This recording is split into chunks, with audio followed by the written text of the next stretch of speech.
FIFA, the world's single biggest sports video game franchise. Since 1993, selling over 325 million copies and amassing $20 billion in sales. You would expect it to be more loved than it currently is, right?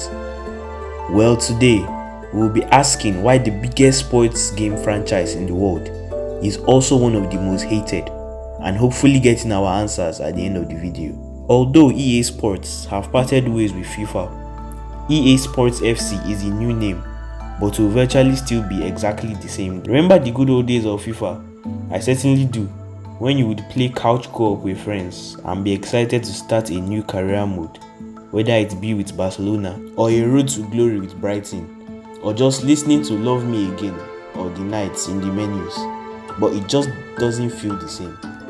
You just can't look at the recent games the same way. The old ones hit different. Now this could be attributed to different things like simply growing out of it. Well, I think it comes down to two main things. Yearly releases themselves are difficult to innovate on, and they generally start to feel stale and stagnant. The easiest comparison here is the Call of Duty franchise. They too tend to suffer from similar problems, and that's simply because the yearly installment system is great for making the companies money, but far less efficient in producing great games that don't feel stagnant year after year. Undoubtedly though, it isn't impossible, especially with the amount these companies rake in annually. For example, the Modern Warfare reboot in 2019 brought the COD series back to its familiar roots, with its more grounded gameplay compared to recent previous entries. So although it is intrinsically harder to produce a yearly game looking fresh and fun to play year after year, the next point is probably the real reason EA's entries get more mediocre yearly. As you might have guessed from the title, it's greed. The usual massive company trying to eat up as much of the market as it can.